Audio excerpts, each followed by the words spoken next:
Good afternoon बच्चों, next chapter की तरफ अपन चलते हैं, दैट इज असेसमेंट। अब पहले असेसमेंट आपको सामने जो दिख रहा है इतना बड़ा चार्ट बच्चों, मैं आपको समझा दूं। इतनी सारी चीजें इस असेसमेंट चैप्टर में होगी जो अपन अभी पढ़ने चाह रहे हैं, लेकिन मेरी बात सुनिएगा। इस पूरे चैप्टर को जो भी मैं आपको समझाऊंगा, लेंथी चैप्टर है, अभी सिर्फ मैं आपको बड़ा ओवरव्यू दूंगा, इसके बाद डिटेल में जाना है अपन को। लेकिन आपको क्या करना है, इस चैप्टर को समझना है बजाय रखने के। पूरा चैप्टर एकदम जैसे प्रैक्टिकल लाइफ के अंदर जैसे चलता है स्मूथली, स्कूल का सिस्टम वैसे ही चलता है, लेकिन आप स्मूथ वे में इसको समझोगे, कोई रटेगा नहीं तो आपको कोई प्रॉब्लम नहीं है। ठीक है, तो अब मेरी बात सुनो। सबसे पहले असेसमेंट मतलब समझा दो और फिर मैं पूरी एक स्टोरी बताऊंगा बच्चों। उस स्टोरी से स्टार्टिंग टू एंड सबका मीनिंग समझना है, ठीक है, और उस स्टोरी को फिर अपन अपने टेक्स्ट में कन्वर्ट करेंगे। क्लियर हो रही है मेरी बात? अब मैं एक बात बता दूं, असेसमेंट मतलब क्या होता है? जीएसटी, कस्टम, सब जगह ये असेसमेंट वर्ड आता है। असेसमेंट मतलब डिटरमाइन करना, निकालना। ठीक है, अगर आप एग्जाम देके अभी निकले हो अपने एग्जामिनेशन सेंटर से, आपको लग रहा है कि मेरे 100 में से 60 आएंगे, 50 आएंगे, 40 आएंगे, तो जो दिमाग में कैलकुलेशन करके आप ये अमाउंट डिटरमाइन कर रहे हो, ये मार्क्स डिटरमाइन कर रहे हो, that is called as assessment. तो असेसमेंट मतलब क्या? असेसमेंट मतलब होता है डिटरमिनेशन ऑफ अमाउंट। किसी चीज का अमाउंट कितना होगा? मैं घर खरीदने जाऊं तो कितने रुपए लगेंगे, मैं ये सारा सामान खरीदने जाऊं तो रुपए कितने लग जाएंगे। तो वो जो अमाउंट निकालना होता है उसको क्या बोलते हैं? असेसमेंट। ठीक है, तो अब अपन जब टेक्स्ट में असेसमेंट पढ़ रहे हैं तो असेसमेंट टेक्स्ट में क्या कहलाएगा? आपने जो पैसे कमाए उस पर टैक्स कितना बनता है, ये जो अमाउंट निकाला जाता है, that is called as assessment. ठीक है, अब इसको चार्ट से पढ़ते हैं बच्चों। पहले 10 मिनट के लिए आप लोग अपना टेक्स्ट भूल जाओ, मैं आपको लेकर जा रहा हूं स्कूल की तरफ। ठीक है, जो स्कूल के अंदर सिस्टम होता है वो अपन पहले समझते हैं, फिर उस स्कूल को अपन टेक्स्ट में कन्वर्ट करेंगे। अब मेरी बात सुनो बच्चों, असेसी मतलब आप स्टूडेंट, असेसी मतलब स्टूडेंट होगा, असेसिंग ऑफिसर मतलब टीचर होगा, जो आपकी टीचर है, और प्रिंसिपल जो है वो कहलाएगी कमिश्नर। ये बाद में होगा, फिलहाल ये है प्रिंसिपल, ये है टीचर और ये है आप स्टूडेंट। ठीक है, अब मेरी बात सुनो, स्टार्टिंग करते हैं। सबसे पहले एग्जाम आप ही दोगे, आपका एग्जाम है, आपने एग्जाम दिया।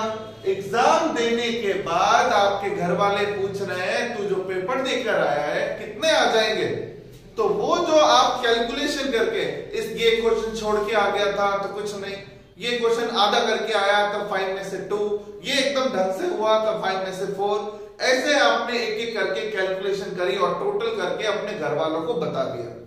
तो वो जो मार्क्स आपने अपने घर वालों को बताया कि मेरे मार्क्स इतने आ जाएंगे मेरे according, that is called as self assessment.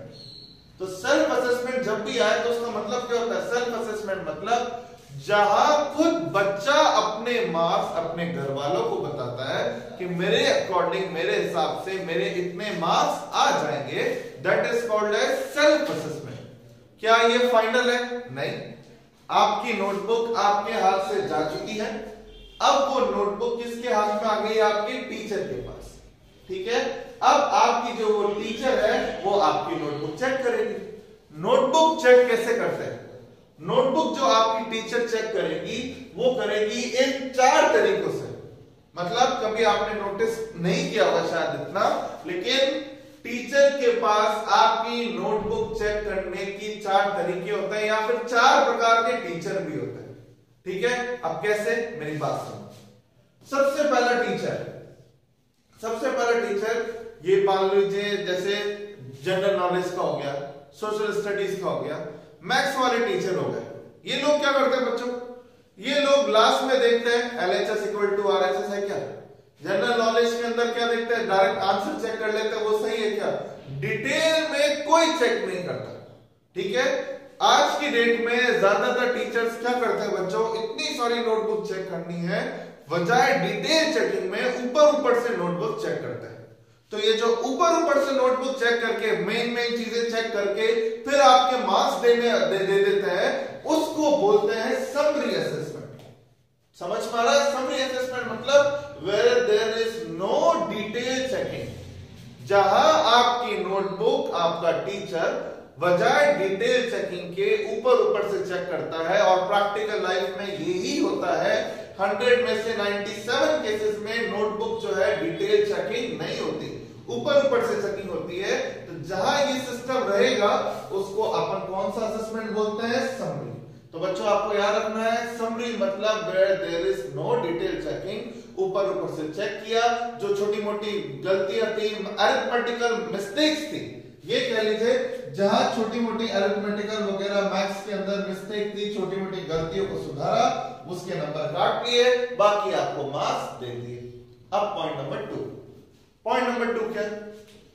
अगर किसी केस में आपका टीचर, मतलब आपके कोई साइंस टीचर या मोस्ट इंपॉर्टेंटली संस्कृत के टीचर, जो संस्कृत वाली मैम्स होती हैं वो क्या करते हैं, आप जब पेपर देख के आते हो जब उस पेपर में सिर्फ ब्लू दिखता है, लेकिन जब अगर आप नोटबुक चेक करने जाओ संस्कृत वाली मैम का स्पेशली, तो आपको लगेगा कि मैंने तो एग्जाम ब्लू पेन से दिया, यहाँ तो ब्लू की जगह रेड ज्यादा दिख रहा है। वो इतनी गलतियां चेक करेंगी, इतने गोले लगाएगी आपके संस्कृत के अंदर, आपको खुद को शर्म आएगी कि एग्जाम वापस ही दे देना चाहिए। समझ में आया? अब इसका मतलब वो जो संस्कृत वाली मैम है उन्होंने आपकी नोटबुक बहुत ज्यादा डिटेल में चेक की है, जाके वो करती है। अब मेरी बात सुनो बच्चों, ये जो मैं स्टोरी बोल रहा हूं, मैं बिल्कुल टाइम वेस्ट या आसानी के हिसाब से नहीं बोल रहा, सब यहाँ काम आएगी। क्या आप उन संस्कृत की मैम को ये बोल सकते हो कि मैडम आपकी हिम्मत कैसे हुई, आपने इतनी डिटेल चेकिंग करी? क्या आपको मैं छोड़ लगता हूं जो आपने इतनी डिटेल चेकिंग करी? कुछ नहीं कह सकते। मैम के पास ये पावर है कि मैम जो है डिटेल चेकिंग कर सकती है, जरूरी नहीं है कि सारी समरी करे। समझ में आ रहा है? और या फिर अगर प्रैक्टिकल लाइफ की बात की जाए, अगर उस पर्टिकुलर टीचर के आप होम ट्यूशन नहीं लेते थे तो उनको गुस्सा आता था कि मेरी क्लास में 20 बच्चे, 15 जने मेरे ट्यूशन आते हैं, ये 5 ज्यादा होशियारी करते हैं, कहीं और पढ़ने जाते हैं, मेरे पास नहीं तो आने तो उसको एग्जाम में ऐसे ढंग से चेकिंग करूंगी कि मार्क्स वही सारे के सारे कंपनसेट कर डालूंगी। तो ऐसी चेकिंग को कौन सी चेकिंग बोलते हैं? स्क्रूटनी। समझ में आ रहा है बच्चों? मैं वापस बोल रहा हूं, अगर आपकी टीचर डिटेल चेकिंग ना करके छोटी मोटी गलतियां चेक करती है तो वो बोलते हैं समरी। अगर वो डिटेल चेकिंग में एविडेंस की रिक्वायरमेंट नहीं है, प्रिंसिपल या कोई आप नहीं पूछने के हकदार हो कि आपने ढंग से चेकिंग क्यों करी, ये उनका राइट है, तो उसको क्या बोलते हैं? स्क्रूटनी। तो आपको अब शायद समझ में आ गया होगा, स्क्रूटनी मतलब detail checking of books of accounts. ठीक है, तो या तो टीचर ने ऊपर से नोटबुक चेक करी या डिटेल में चेक करी। अब पॉइंट नंबर 3 क्या है? पॉइंट नंबर 3 मतलब आपके पेपर था, पेपर में 8 एग्जाम क्या बोलते हैं 8 सब्जेक्ट थे, 7 तो आपने दे दिए, एक में तबियत हो गई खराब। तबियत खराब हो गई तो उस दिन स्कूल में प्रैक्टिकली क्या होता है? मेडिकल देना पड़ता है। मेडिकल आपने दे दिया, तो अब मेरा क्वेश्चन आपसे ये है, क्या आपको फेल कर दिया जाएगा? आपने भी, मैंने भी कभी ना कभी हमने एग्जाम्स के अंदर एक आध पेपर के लिए मेडिकल दिया है, तो क्या जब हमने मेडिकल दिया है तो क्या हमें फेल कर दिया जाएगा उस पेपर के अंदर? क्या करते हैं, क्या तरीका है आपको अगर याद आ रहा हो तो? बाकी जो सब्जेक्ट्स में मार्क्स आए उसके हिसाब से या तो एवरेज निकाल लिया जाता है, या फिर क्या किया जाता है बच्चों, या फिर टीचर सोचती है ये बच्चा क्लास में कैसे था, इसने क्लास टेस्ट वगैरह में पेपर में एग्जाम्स कैसे दिए, कैसा इसका बिहेवियर था, उन सब चीजों को यूज करके आपके एक एवरेज मार्क्स दे दिए जाते हैं। That is called as best judgement. Best judgement मतलब जहां टीचर के पास आपकी नोटबुक अवेलेबल नहीं है, तो जब टीचर के पास आपकी नोटबुक ही नहीं होती, बेस्ट जजमेंट तभी हो सकता है अगर आप कहते हैं नोटबुक है तो डिटेल चेकिंग करो, ऊपर से चेकिंग करो, ठीक है, फाड़ नहीं सकते उसको। लेकिन तो कब होगा? जब आपकी नोटबुक टीचर के पास XYZ कोई भी रीजन से नहीं है, तो उस केस में टीचर अपनी बेस्ट नॉलेज यूज करके आपको मार्क्स देती है, जो कि टीचर का राइट है। अगर आपकी नोटबुक नहीं है तो उसे हम क्या बोलते हैं? Best judgement. तो अब आपको याद रखना है, जैसे ही वर्ड बेस्ट जजमेंट यूज होता है उसका मतलब यह है कि बेस्ट जजमेंट कब किया जाएगा? जब टीचर के पास आपकी नोटबुक अवेलेबल नहीं है। लास्ट पॉइंट, एक और चेकिंग होती है। टीचर आपकी नोटबुक चेक कर रही है, चेक करने पे पता चला एग्जैक्टली वो गलती कर रहे हो जो इससे पहले वाली नोटबुक में हुई थी। तो टीचर को समझते हुए टाइम लगा नहीं कि इसने तो उस आगे वाले की कॉपी मारी, क्योंकि उसकी भी वही गलती है जो आपकी होगी। ठीक है, पेपर बहुत अच्छा गया आपका, लेकिन छोटी छोटी जो गलतियां थी वो ऐसे पकड़ में आ रही है। या फिर क्लास में एग्जाम देते हुए चिट पकड़ा गया आपकी, समझ में आ रहा है? तो क्या इस सिचुएशन में, नोटबुक में तो सब कुछ लिखा हुआ है, तो यूं तो आपने मेरिट वाला पेपर दिया, तो क्या आपको मेरिट में ला दिया जाएगा? नहीं। उस केस में स्कूल में आपने देखा होगा -5 -10 टीचर डराने के लिए कर देती है। ठीक है, तो इसका मतलब क्या है बच्चों, जहां आपकी चोरी पकड़ी गई, आप चीटिंग करते हुए पकड़े गए हो, मैडम के पास सबूत आ चुका है आपका कि इसने इस क्लास में चीटिंग करी, चिटलाया, या इसकी नोटबुक में वही गलतियां हैं जो पहले वाले बच्चे की थी, तो ये इटसेल्फ प्रूव हो जाता है कि आप चीटिंग कर रहे थे। और ऐसे केस में गवर्नमेंट कहती है या स्कूल का आपका जो एडमिनिस्ट्रेशन कहता है, आप उसकी नेगेटिव मार्किंग करो, पेनल्टी लगाओ। इसको बोलते हैं इनकम एस्केप असेसमेंट। ठीक है, मतलब जहां चोरी पकड़ी गई उस केस में मार्क्स दिए जाएंगे तो बोलेंगे एस्केप असेसमेंट। जब नोटबुक ही नहीं है तो उसको बोलेंगे बेस्ट जजमेंट। जब नोटबुक डिटेल में चेकिंग होगी तो उसको बोलेंगे स्क्रूटनी असेसमेंट। और जब नोटबुक केवल ऊपर से चेक करनी तो that is called as summary assessment. तो बच्चों, ये 4 तरीके हैं टीचर द्वारा नोटबुक चेक करने के। टीचर ने नोटबुक चेक करी, दे दिए मार्क्स, बात खत्म। लेकिन अब क्या होता है, टीचर द्वारा आपको मार्क्स देने के बाद कुछ दिनों बाद आपको रिपोर्ट कार्ड देने से पहले आपको बुलाया जाता है। ठीक है, कि एक बार आप अपनी नोटबुक्स देख लो। ठीक है, आपको बुलाया गया नोटबुक देखने के लिए। नोटबुक देख के 10 में से 8 लोग कहते हैं यार ज्यादा ही है, मैंने तो सोचा था इससे इतने भी नहीं आएंगे। तो वो 10 में से जो 8 लोग थे वो तो चले गए अपने घर, नोटबुक देखी, मार्क्स देके गए। 2 बच्चों को दिक्कत है। एक बच्चे ने टोटल करी, हर क्वेश्चन के अंदर जो मार्क्स दिए हुए थे उसकी टोटल करी। टोटल करने में पता चला 100 में से 60 आने चाहिए, लेकिन 55 दिए। ऐसी गलती कौन करती है? टीचर, मैम करती है ज्यादातर। टोटल करने में गलती कर दी। अब टोटल करने में गलती कर दी तो बच्चों मेरी बात सुनो, इस केस में क्या होगा, क्या ये मिस्टेक जो गलती से टीचर से हो गई, आपकी टोटलिंग में गलती हो गई, क्या ये आप प्रिंसिपल को शिकायत करने जाओगे कि मैम देखो टीचर को टोटल करनी नहीं आती? मेरी बात समझ में आ रही है? आप इस स्टोरी को बहुत सीरियसली लेंगे। क्या आपने जो टीचर की गलती पकड़ी है कि इसने, मैम ने टोटल में गलती कर दी, क्या ये कंप्लेंट प्रिंसिपल को बोलोगे? नहीं। सेम टीचर को जाके बोलोगे कि मैम देखो टोटल में गलती होगी। मैम थोड़ा मुंह बना के बोलेगा अरे गलती होगी बेटा, रह गया, इतनी नोटबुक होती है फलाना, लेकिन नोटबुक में फिर मार्क्स ठीक कर देगी। समझ में आ रहा है? ये जो गलती को सुधार देगी मैम, इसको अपन क्या बोलते हैं? रेक्टिफिकेशन। तो रेक्टिफिकेशन कभी एग्जाम में वर्ड आए तो क्या दिमाग में रखना है? रेक्टिफिकेशन कब कौन करता है? सेम टीचर ही करती है। और वो सेम टीचर कब करती है? In case of mistake. और जब मैं लैंग्वेज पढ़ाऊंगा तो उसमें लिखवाऊंगा अभी apparent from record. Apparent from record मतलब ऐसी गलती जिसे देखते ही पता चल जाए। ठीक है, देखते ही पता, 3 + 2 5 करने थे, 4 ही कर रखे हैं, तो वो देखते ही पता चल गई। और अगर ऐसी कोई गलती देखते ही पता चल जाती है तो सेम टीचर को बता दो, वो सुधार लेगी, जिसको क्या बोलते हैं अपन? रेक्टिफिकेशन। समझ में आ रहा है? और अब एक बच्चा जो रह गया था, वो एक बच्चा जिसको गुस्सा आया हुआ है कि ये जो टीचर है इसने जानबूझ के मार्क्स मुझे कम दिए क्योंकि मैं इनके यहाँ ट्यूशन नहीं जाता था। सेम आंसर मेरे इसने भी लिखा, उसने भी लिखा, उसको तो मार्क्स दे दिए, मुझे ही कम दिए। तो अब उसी टीचर के पास जाने में तो कोई फायदा है नहीं कि मैडम निकाल ली खुन्नस, नहीं आया था आपके ट्यूशन, ऐसा तो नहीं बोल सकते। अब इस सिचुएशन में वो बच्चा कहां जाएगा? प्रिंसिपल के पास।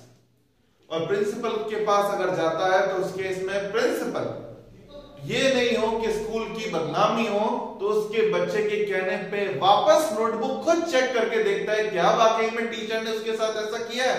तो अगर आपकी कंप्लेंट पर प्रिंसिपल वापस आपकी नोटबुक चेक करके आपके मार्क्स देगा, तो उसको क्या बोलते हैं?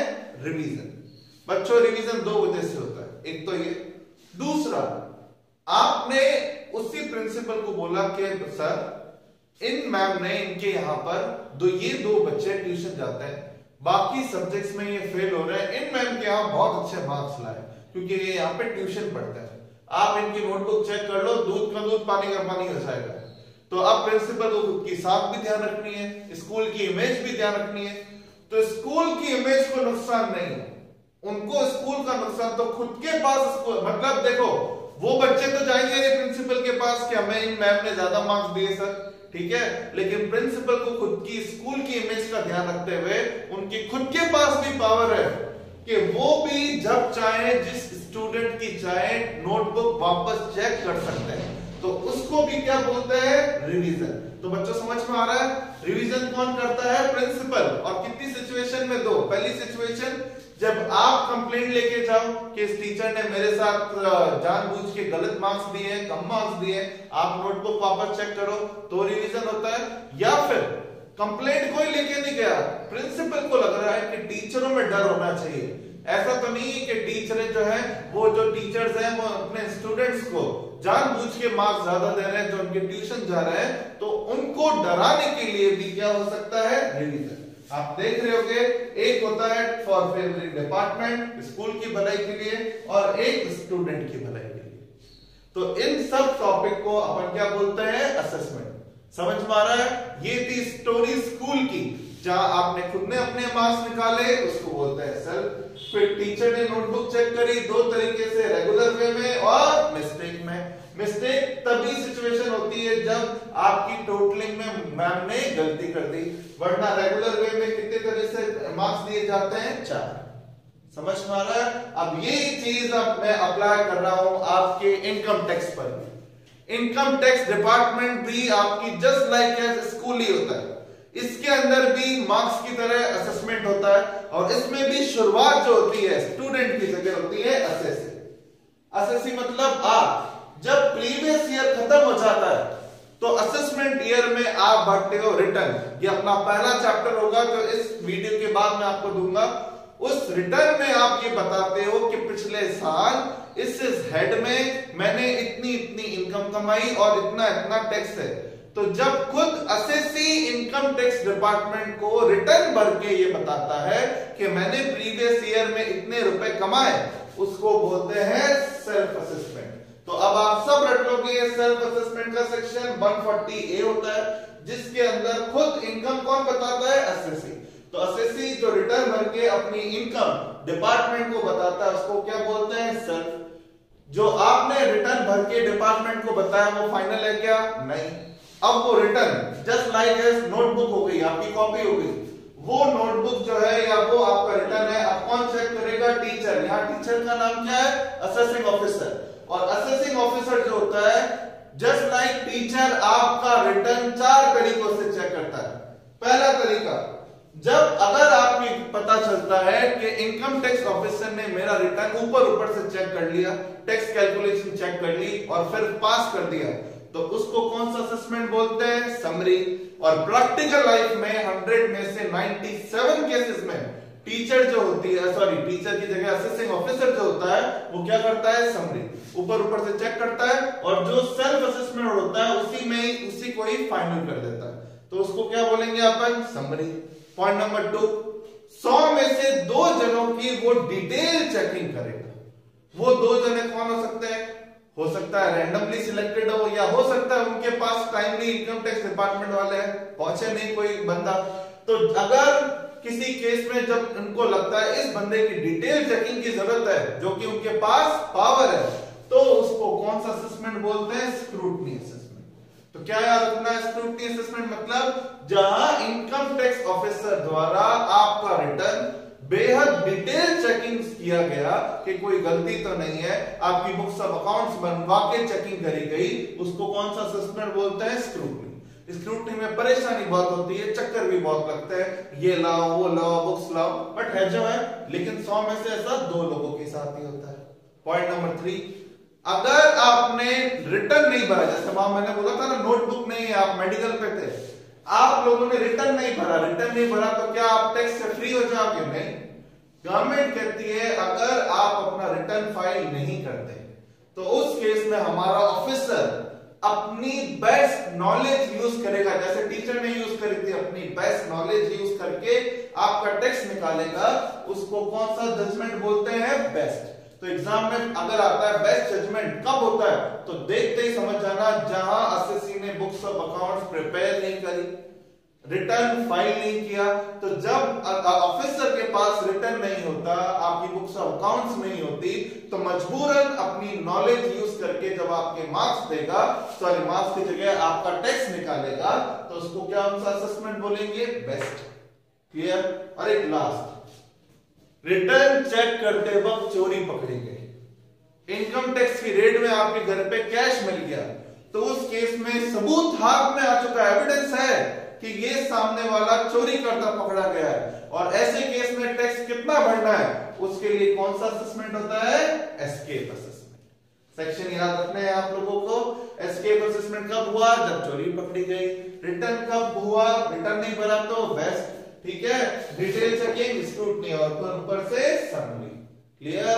और अब इन चारों असेसमेंट में उसी ऑफिसर से टोटल में गलती हो गई तो क्या आप अब उसकी गलती कमिश्नर साहब के पास लेके जाओगे? नहीं, यहाँ प्रिंसिपल कमिश्नर बन जाता है। आप उसी ऑफिसर को बोलोगे सर ये अरिथमेटिकल मिस्टेक सुधार दो, तो उस केस में मिस्टेक के अंदर सेम ऑफिसर, याद रखना ये बहुत वर्ड यूज करो, एग्जाम में आता है, कौन करेगा? एसएससी असिस्टिंग ऑफिसर, तो याद रखना चाहिए सेम ऑफिसर जब अपनी गलती सुधारेगा तो उसको क्या बोलते हैं? रेक्टिफिकेशन। और लास्ट पॉइंट, अगर आपको गुस्सा आ रहा है कि इन ऑफिसर ने जानबूझ के मेरी इनकम गलत निकाली, मेरा टैक्स ज्यादा निकाल दिया, तो कंप्लेंट करनी है ऊपर कि मेरा वापस रिटर्न चेक किया जाए, बुक्स चेक की जाए, तो वो कंप्लेंट आप सेम ऑफिसर को नहीं, किसको करोगे? कमिश्नर। और कमिश्नर जब वापस आपकी रिटर्न चेक करके आपको आपका टैक्स नया निकाल के देगा, तो उसको क्या बोलते हैं? रिवीजन। ठीक है, रिवीजन कब होता है? जब आप असेसिंग ऑफिसर के असेसमेंट से सेटिस्फाई नहीं हो, तो कंप्लेंट करोगे कमिश्नर के पास कि मेरा रिवीजन किया जाए। और रिवीजन एक और सिचुएशन में होता है, अगर कमिश्नर को इधर उधर से सुनने में आया कि उसका ऑफिसर और एसएससी मिले हुए, जो एसएससी कहता है वही टैक्स निकाल देता ऑफिसर, तो डिपार्टमेंट की भलाई के लिए, फॉर फेवरिंग डिपार्टमेंट, जो असेसमेंट, जो रिवीजन होता है, वो उसको बोलते हैं 263 का। मतलब रिवीजन दो केस में हो सकता है, दोनों केस में करेगा कौन? कमिश्नर। कब? अगर उसको पता चला कि उसका जो है असेसिंग ऑफिसर कहीं मिला हुआ तो नहीं है, ये चेक करने के लिए भी रिवीजन हो सकता है, और आपकी कंप्लेंट पर भी रिवीजन हो सकता है कि मेरे साथ ऑफिसर ने जानबूझ के टैक्स ज्यादा निकाला। क्लियर? तो बच्चों ये ओवरव्यू इन सब चैप्टर के इनका नाम का।